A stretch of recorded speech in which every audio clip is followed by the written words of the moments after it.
fucking out of here. Is there anyone up here? That gave legit goosebumps there. She jumped off the bridge. Are you counting me?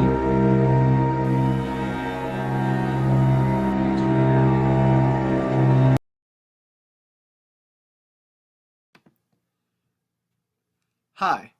So on this episode, my goal was to be very short, very simple, very direct. Um, I am only giving you the night two evidence. Um, and that's because with all of my investigation, all of the camera work, all the audio, all the pictures, I only had one interesting happen, and it really happened before I went out investigating. So I wanted to share that with you on this episode. And I wanted this one to be much shorter and much more simple, because I know part one was like 40 minutes long. The goal for this one is to be like 10 minutes, just so it's a little bit more digestible and something that kind of gets to the point. So I started off with a K2 session in the room, kind of like I did on night one. A little bit earlier, I started off at 4 o'clock, and I did a K2 session in the room every few hours throughout the evening. And the 4 o'clock one was the only one that gave any response, any result whatsoever. And the goal was to see if whatever it was that was communicating or potentially communicating with us on that first night, if it was really in this space, if it was really an energy attached to this area, it would be able to communicate at any time. The other K2 sessions throughout the night turned up nothing. But this one at around 4:30, 4-ish in the afternoon did. So that's what I'm sharing with you now. In terms of the rest of the audio and video, I had thermal, I had IR, I had standard camera, I had my phone camera, I used flash photography, I had audio recorders, and the reality was from about midnight to 2 a.m., I got nothing. I left some devices lying out a little bit later. I still got nothing when I went back and went over the evidence for them. The interesting thing for day two is during the actual day from like 10 to 2, Eric and I went around Victor and we started talking to people in the community. We went to antique shops. We went to just about everywhere that was open. And one of the things that I do, which is kind of weird, is, I kind of state why I'm there, and that's to do a paranormal investigation. It just so happens that we came across the mayor of Victor. He was working on a project in the city, and we just happened to meet up with him. And he was kind enough to tell us some stories about what he knows of the Victor and just the overall history of the town. And the one thing that I wanted to ask about was the elevator. And he actually confirmed that, like, there are some things electrically with the elevator that causes it to bob and will occasionally cause it to go up and down without buttons being pressed. He said that's more of an electrical thing and less of a paranormal thing. So that one mystery from night one was kind of solved. And it kind of repeats on night two, except for this time it was less creepy because we knew exactly what it was. And you might have noticed in part one video, I kind of threw in the title slides where it's just like, there must be a pattern to this. There is. Those little snippy title slides, like, yeah, the reason I put those in is because we did learn there is a logical explanation for it. So, to my point, I don't want to take up that much time, but here is the K2 session that got some activity and was really the only thing that happened despite how active night 1 was. This is the only thing we got for night 2. So here it is.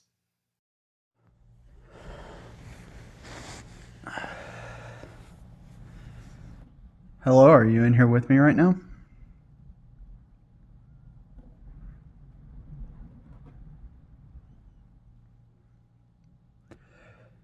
Do you want to talk to me right now? When you want to answer yes, just go ahead and make the lights flash on this device.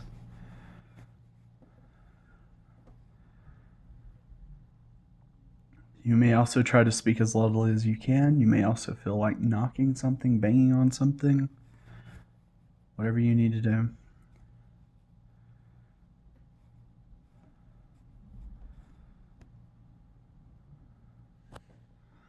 Are you in here with us right now?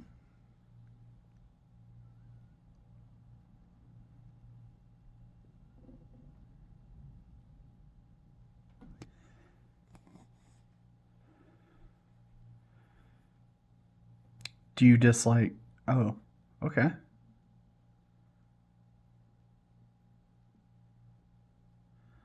Um, are you the same person who was in here with me last night? Are you a different person than who I was talking to last night?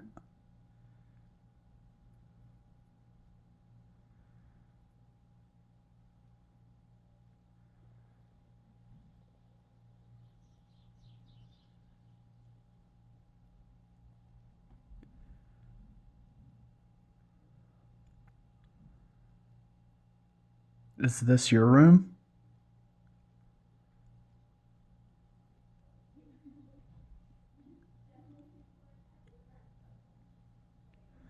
So you can hear some people talking in the hallway.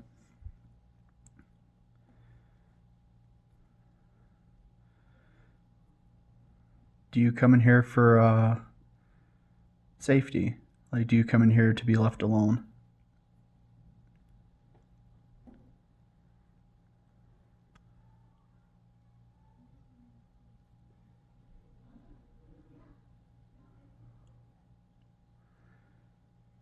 Am I bothering you by being in here?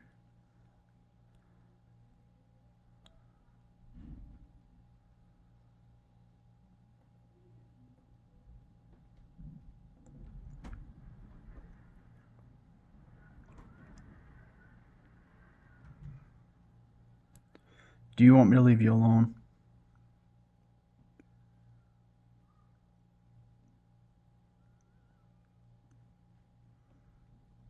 Do you want me to continue to talk to you? Because if you would like me to continue to talk to you, I can stay here and I can keep communicating with you. I can be here for as long as you want.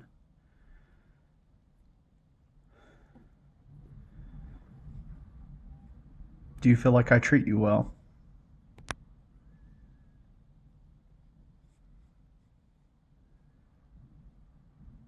Do you feel like I talk down to you?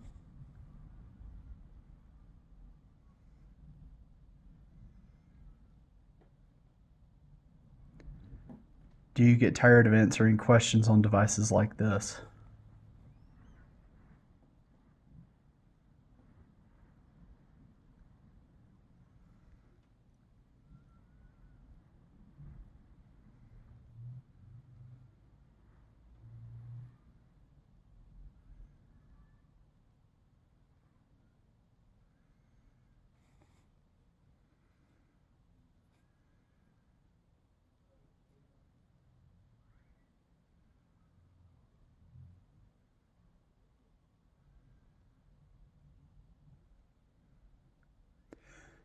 Do you feel annoyed by how many people are in this hotel?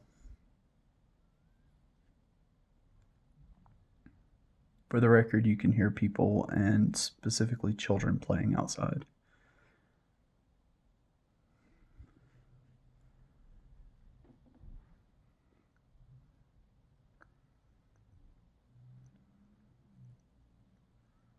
Did you work here?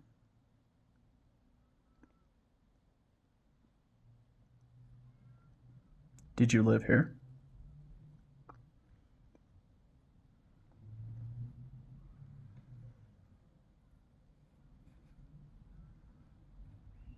Did you just hang out here?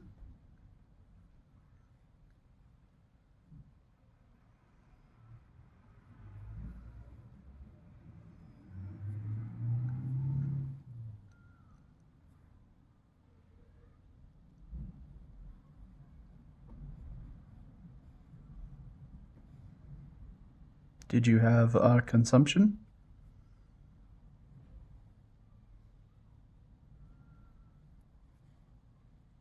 What's your name?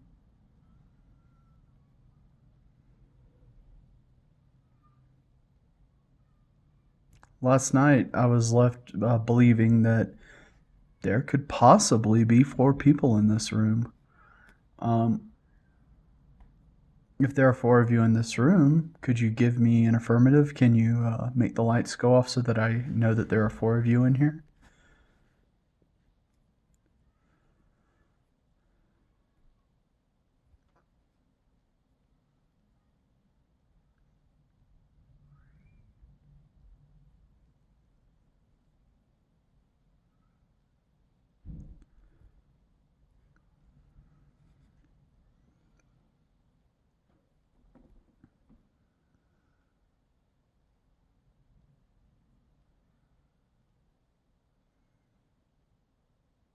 Are you sitting in that chair over there?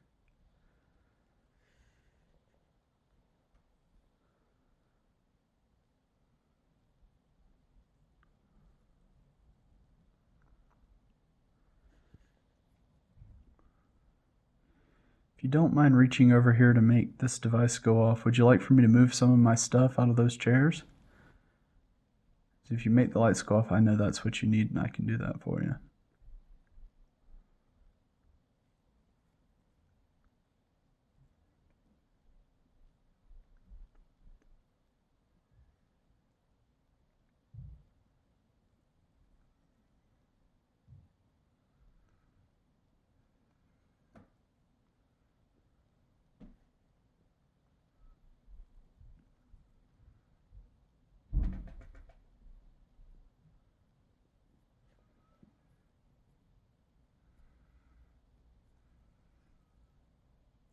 Are you a baseball fan?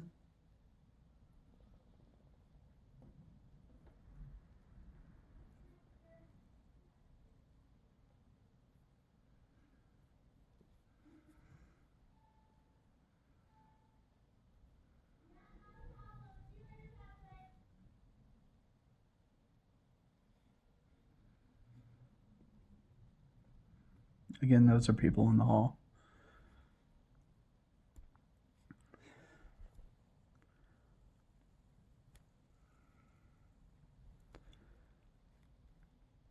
All right, well, I'm not getting too much in here. I'll say it's pretty wild that my camera has to keep refocusing on the device. It's pretty weird that it's losing focus like that.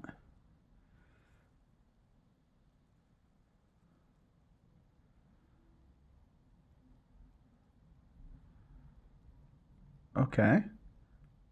I don't know what you're trying to say there. Are you trying to say that it was you causing my camera to lose focus? That you're right here on the bed with me?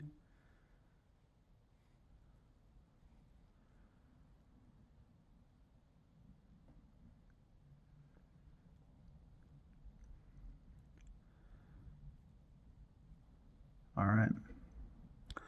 I'm going to give you the rest of this minute. That's going to be about 50 seconds to do or say whatever you want. Say and do whatever you want. Go.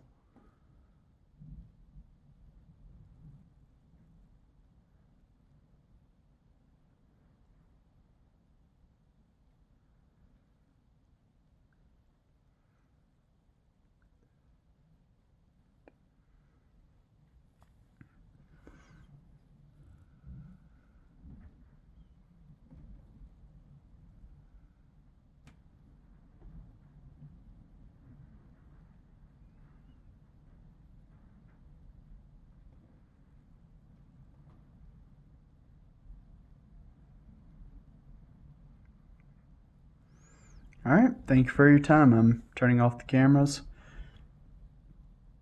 And So, after night one, after night two, when I weigh everything that did occur, I think about the K2 session. I think about the thud that we heard on the third floor because it sounded like it was coming from down the hall, and there was no one on the third floor with us. It's just the two of us. Um, I thought about the sound of like paper shuffling um, that Eric and I heard when we were in the lobby. And I think about the fact that one of our cameras was moving. Like it was actually panning itself. And it was locked pretty sturdy in place. And it seemed to be like bobbling and just like panning itself, which it should not have been able to do. So I think about all these things on top of each other, and I do my best to leave places ambiguous as I can. Again, both my wife and I are very skeptical people. Um, and even with all that, I think there are potentially logical explanations that cover all those things. And so I cannot say the Victor Hotel is haunted. But I'm also not comfortable just outright saying it's BS. I think there are some curious things that occurred there while I was doing the investigation, while Erica was doing the investigation. And so I'm kind of putting it in this area of I might end up going back and doing another investigation um, and seeing if I don't get some more exciting activity. Maybe I get something a little bit more definitive than things that could possibly be explained through reasonable methods. So that's kind of my conclusion. What do you think? Victor Hotel, based on um, part one, night one of the investigation, and the K2 session from night two. Do you think the Victor Hotel is haunted, or is it BS? Let us know in the comments below. Thank you for watching. Please like, subscribe, and hit that bell so that you can see all the upcoming videos. Again, we're trying to add one investigation a month. This was kind of a two-parter, so you kind of get two this month. But yeah, that's the goal, and we plan on having some more content drop over the summer. So we're excited about including that as well. Thank you so much, and take care. Here's the door.